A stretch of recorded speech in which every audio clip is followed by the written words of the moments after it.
The world outside is screaming for your attention, yet the most profound silence you will ever find is buried deep within the fortress of your own mind. We live in an era of digital noise and constant emotional taxation, where every notification is a demand for your peace and every social trend is a trap for your identity.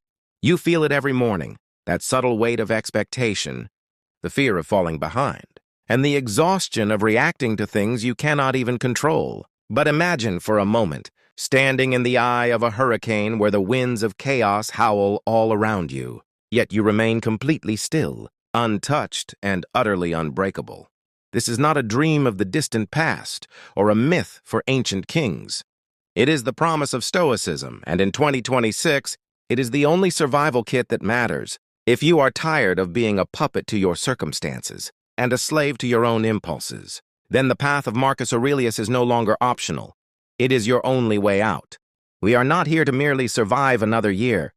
We are here to dismantle the version of you that is easily offended, easily tired, and easily broken, and replace it with a soul made of iron. The first step in your reinvention begins with the brutal realization that most of your suffering is a self-inflicted wound caused by the delusion of control. We burn our energy trying to fix the weather, the economy, and the opinions of people who don't even know us, all while our internal garden withers from neglect. Stoicism teaches us the dichotomy of control, which is the sharp blade that separates what is ours from what belongs to the universe. Your reputation is not yours. Your wealth is not yours. Even the health of your body is subject to the whims of nature.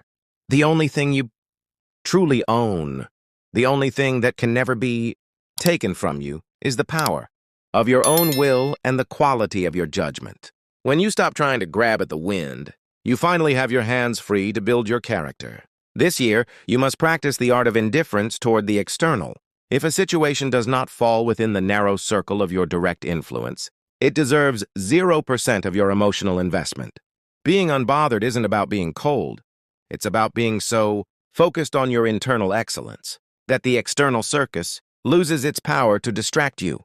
To become unbreakable, you must embrace the concept of Amor Fati, the love of fate. Most people spend their lives complaining about the obstacles in their path, never realizing that the obstacle is the path. Every hardship, every betrayal, and every setback is not an interruption of your life. It is the very raw material out of which your greatness is forged. Marcus Aurelius sat in a tent on the front lines of a plague-ridden empire and told himself that whatever happens is exactly what he needs to grow. You must adopt this same radical acceptance. When the world delivers a blow, do not ask, "Why is this happening to me?" Instead, look the universe in the eye and say, "Is that all you've got?" By loving your fate, you turn every disaster into a lesson and every enemy into a teacher. You stop being a victim of time and start becoming the architect of your own resilience.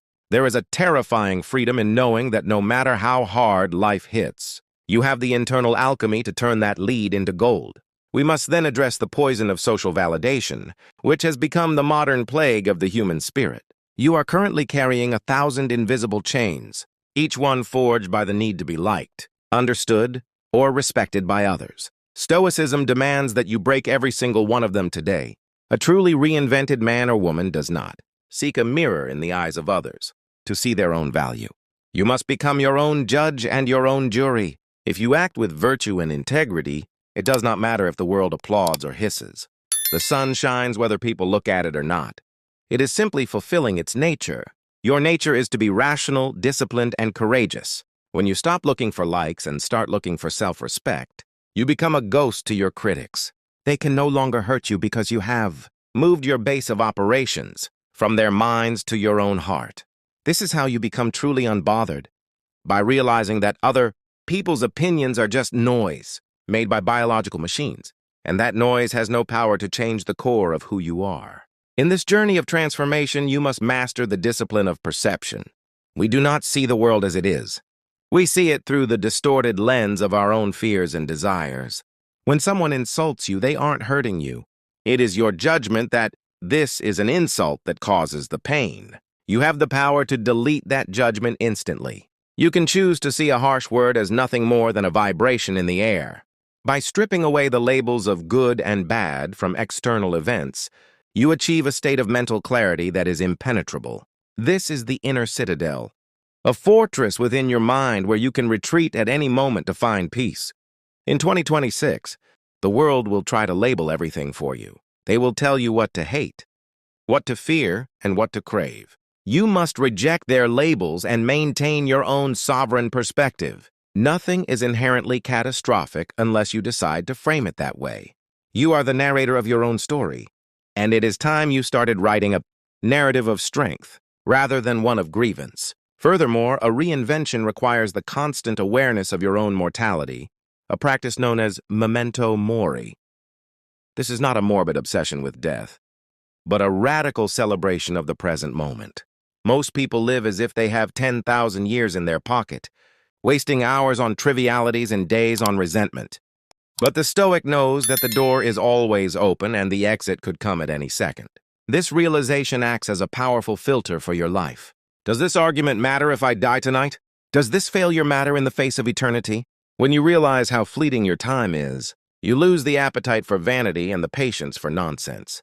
You begin to live with a fierce, quiet intensity.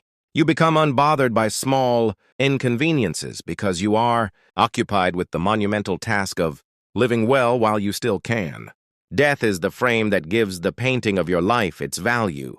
Without it, you are just a smear of colors on an infinite canvas. The sixth pillar of your new self is the pursuit of aponia and ataraxia, the absence of physical pain and mental disturbance through the practice of voluntary hardship. If you only ever experience comfort, you will become fragile. A person who has never been cold fears the winter. A person who has never been hungry is a slave to their stomach.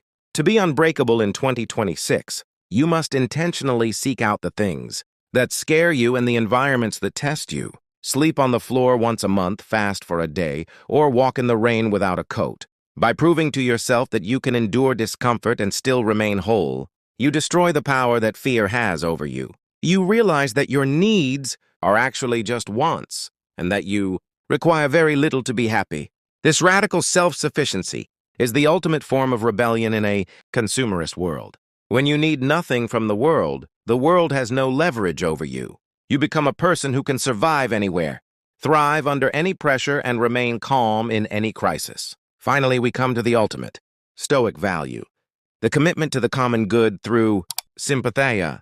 We are all part of a larger whole, like limbs of the same body. To reinvent yourself is not to become a hermit, but to become a more effective tool for the service of humanity. You stay unbothered not so you can ignore the world, but so you can help it without being crushed by it. Your strength is not just for you. It is a lighthouse for those still lost in the storm. When you act with justice, kindness, and reason, you are aligning yourself with the rhythm of the universe.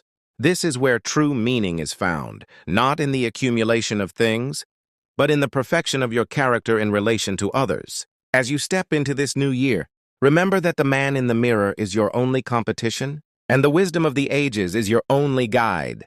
The old you is dead. The new you is rising, forged in the fires of Stoic discipline, ready to face 2026 not with a shield, but with a soul that cannot be broken. You have the power to begin this life right now in this very breath. The question is, do you have the courage to stop reacting and start existing?